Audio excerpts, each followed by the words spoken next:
भैरवपुर नाम का एक गांव था। उस गांव में पानी की बहुत कमी थी। वहां कोई पानी की पाइपलाइन नहीं थी। गांव की सभी औरतें सुबह सुबह पानी लेने कुएं पर जाती। पूरे गांव में सिर्फ वही इकलौता कुआं था। सब कुछ बहुत अच्छा चल रहा था। फिर एक दिन वो काली रात आती है। आधी रात का समय था। बहुत तेज हवा चल रही होती है। तेज हवा की वजह से रसोई की खिड़की खड़कने लगती है। हाजी सुनिए, शायद मैं रसोई की खिड़की बंद करना भूल गई। जाओ ना, उससे बंद करके आ जाओ, कहीं तेज हवा की वजह से वो टूट ना जाए। फिर हरिया रसोई की तरफ जाता है। अरे आज तो मौसम कुछ ज्यादा ही खराब हो रहा है। तभी उसे कुएं से पानी भरने की आवाज आती है। वो खिड़की से झांक कर देखता है तो उसकी आंखें फटी की फटी रह जाती है। बाहर एक चुड़ैल होती है। उसके पैर उल्टे और लंबे लंबे बाल होते हैं। उसने सर पर 3 मटके रखे होते हैं। फिर वो कुएं से पानी निकालने लगती है और उन मटकों को भरने लगती है। हे भगवान, अरे ये तो सच में चुड़ैल है। अरे मुझे तो लगता था भूत प्रेत होते ही नहीं। फिर वो भागता हुआ जाता है और सीमा को लेकर आता है। सीमा भी उस चुड़ैल को देखकर हक्की बक्की रह जाती है। अरे मर गई रे, ये तो सच में चुड़ैल है। ये हमारे कुएं पर क्या कर रही है? अरे पता नहीं, लगता है अपनी प्यास बुझाने आई है। अजी मुझे बहुत डर लग रहा है। जल्दी से खिड़की बंद करो, कहीं वो हमें देख ना ले। फिर हरिया खिड़की बंद कर देता है और दोनों जाकर अपने कमरे में चादर के अंदर छुप जाते हैं। लेकिन रात भर उन्हें पानी भरने की आवाज आती रहती है और डर के मारे वो रात भर सो नहीं पाती। सुबह उठकर वो बाहर जाते हैं तो कुएं पर लोगों की भीड़ जमा होती है। अरे सीमा बहन, क्या तुमने भी रात में उस चुड़ैल को देखा था? हाँ, रात में तेज हवा से हमारी नींद खुली, तब हमने देखा उस चुड़ैल को। पता नहीं वो चुड़ैल कहाँ से आ गई। हमारे प्यारे से गांव पर उसने अपनी काली छाया छोड़ दी है। देखो ना, कुएं से पानी की जगह खून निकल रहा है। हे भगवान, अब क्या होगा? पानी के बिना तो पूरे गांव में अकाल पड़ जाएगा। हमारे घरों में तो बस 1-2 दिन का ही पानी है। उसके खत्म होने के बाद हम क्या करेंगे? अरे रामू, एक काम कर, इसमें से दोबारा बाल्टी भर। इसमें से शायद अब पानी निकलने लग जाए। फिर रामू फिर से बाल्टी भर के निकालता है। अब खून की नदी बहने लगती है, लेकिन पानी का कहीं कोई नामो निशान नहीं मिलता। अब मुझ में और हिम्मत नहीं है इस कुएं से पानी निकालने की। लगता है इस कुएं का सारा पानी वो चुड़ैल उन मटकों में भर के ले गई। अरे लेकिन हरिया भाई, उस चुड़ैल के पास तो सिर्फ 3 मटके थे। भला कुएं का पानी खत्म कैसे हो सकता है?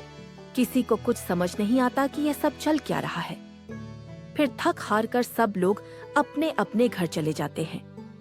फिर आधी रात होने पर सब गांव वाले अपनी अपनी खिड़कियों पर आ जाते हैं और उस चुड़ैल के आने का इंतजार करने लगते हैं।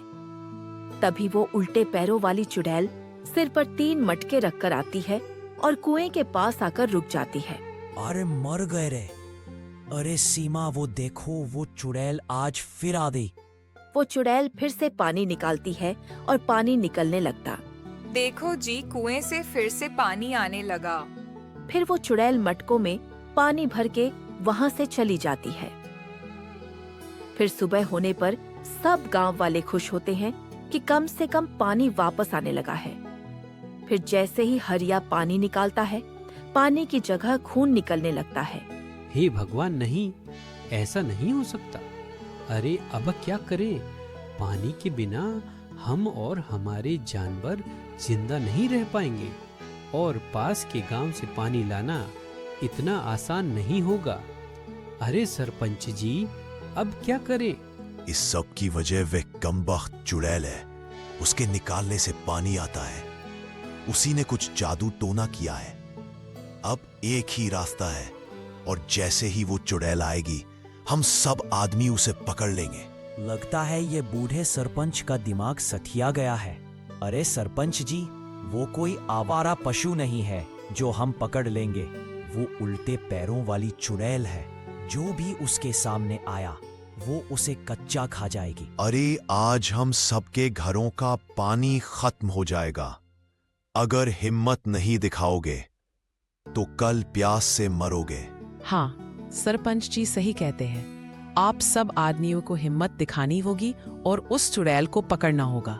सब आदमी एक दूसरे की तरफ देखने लगते हैं कि सबसे पहले चुड़ैल को पकड़ने उसके सामने कौन जाए। अरे मुझे लगता है सरपंच जी, पूरे गांव में सिर्फ आप ही इकलौते हिम्मत वाले मर्द हो।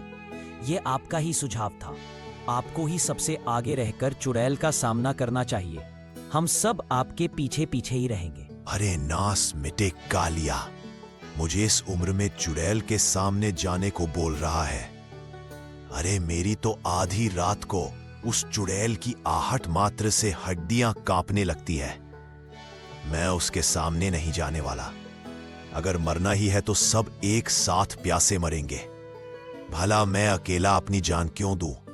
वहीं उन गांव वालों में एक बूढ़ी औरत थी। वो उन सब गांव वालों की बातें सुन रही होती है, लेकिन कुछ बोलती नहीं है। लेकिन उसके हाव भाव से लगता था कि शायद वो इस चुड़ैल के बारे में कुछ जानती है। अजी, आप सब डरपोक मर्द अपने अपने घरों में रहना। हम औरतें अकेले ही उस चुड़ैल का सामना कर लेंगी। क्यों बहनों? हाँ हाँ, हम तैयार हैं। सीमा बहन, हम सब आपके साथ हैं। हाँ सीमा बहन, मैं भी तुम्हारे साथ हूँ। आने दो उस चुड़ैल को, आज उसे पकड़ कर ही रहेंगे। फिर सब लोग रात होने का इंतजार करने लगते हैं। फिर आधी रात होते ही तेज तेज हवा चलने लगती है। गांव की सब औरतें कुएं के पास खड़ी होती हैं। वहां वो बूढ़ी औरत भी आ जाती है और सारे मर्द अपनी अपनी खिड़कियों से झांक छुप छुप कर देख रहे होते हैं। तभी वह उल्टे पैर वाली चुड़ैल वहां आ जाती है। उन औरतों को देखकर वो गुस्से में घुर्राने लगती है। तभी सारी औरतें एक साथ मिलकर उस चुड़ैल पर डंडों से वार कर देती हैं। लेकिन उस चुड़ैल को कुछ नहीं होता। फिर वो चुड़ैल एक एक औरत को उठा उठाकर मारने लगती है। हाय मेरी कमर, आए बहुत दर्द हो रहा है। अरे सीमा बहन, हमने तुम्हारी बातों में आकर बहुत बड़ी गलती कर दी। ये अरे सीमा, जल्दी भागकर वापस आ जाओ, नहीं तो ये तुम सबको जान से मार देगी। तुम सब इसका मुकाबला नहीं कर पाओगी। फिर सब औरतें भागकर हरिया के घर के अंदर घुस जाती है। अरे हाँ भैया, आज तो आपकी पत्नी की वजह से हमें बहुत मार पड़ी है। हाय हाय हाय, उस नाज मीठी चुड़ैल ने तो मेरी कमर ही तोड़ दी। कोई ना कोई रास्ता तो जरूर होगा इस चुड़ैल से मुकाबला करने का। मैं इस चुड़ैल के बारे में जानती हूँ। ये चुड़ैल पहले इस गांव की औरत थी। बहुत साल पहले जब गांव में भीषण सूखा पड़ा था, उसने देवताओं से मन्नत मांगी थी कि अगर गांव में पानी आएगा तो वो हर रात 3 मटके भरकर पास के कुएं में चढ़ावा डालेगी। पानी तो आया, लेकिन वो औरत एक रात कुएं में गिरकर मर गई। उसकी आत्मा अब भी मन्नत पूरी करने के लिए मजबूर है। लेकिन कुएं से खून क्यों निकल रहा है? कुएं में उसके मरने के बाद उसका खून बहा था। अब वो कुआं अशुभ हो चुका है। जब तक चुड़ैल का श्राप खत्म नहीं होगा, कुएं का पानी खून में बदलता रहेगा। लेकिन जब वो चुड़ैल उस देवता पर 3 मटके पानी चढ़ा चुकी है, तो फिर हर रात वो ऐसा क्यों कर रही है? वो इस बात से अनजान है। अब हमें उसे पानी भरने से रोकना होगा ताकि ये श्राप खत्म हो सके। इस चुड़ैल को खत्म करने का कोई ना कोई तरीका तो जरूर होगा। हाँ, एक तरीका है। तीनों मटकों को तोड़ना होगा, लेकिन आधी रात को, ठीक उसी समय जब चुड़ैल पानी भर रही हो। ठीक है, अब की बार मैं अकेले इस चुड़ैल का मुकाबला करूंगी। लेकिन सीमा, तुम अकेले उसका मुकाबला कैसे करोगी? हम भी तुम्हारे साथ आएंगे। नहीं नहीं, मेरी वजह से पहले ही आप सब लोगों को बहुत चोट आई है। आप मुझ पर विश्वास रखिए। अब फिर रात आती है। चुड़ैल गुस्से में आती है। हवा तेज हो जाती है। सब लोग डर कर खिड़की से देखते हैं। अरे सीमा, तुम अकेले मत जाओ। वो चुड़ैल तुम्हें आसानी से हरा देगी। मैं तुम्हारे साथ चलता हूँ। नहीं, आप यहीं रहो और मुझ पर विश्वास रखो। फिर सीमा अपने डर पर काबू पाकर कुएं के पास पहुंचती है। वो चुड़ैल कुएं से पानी निकाल रही होती है। तभी सीमा पीछे से जाती है और पीछे रखे हुए मटके पर जोर से वार करती है और मटका टूट जाता है। जैसे ही पहला मटका टूटता है, कुएं से पानी की जगह आग निकलने लगती है। अरे नहीं, ये तूने क्या किया? अब मैं अपनी मन्नत कैसे पूरी करूंगी?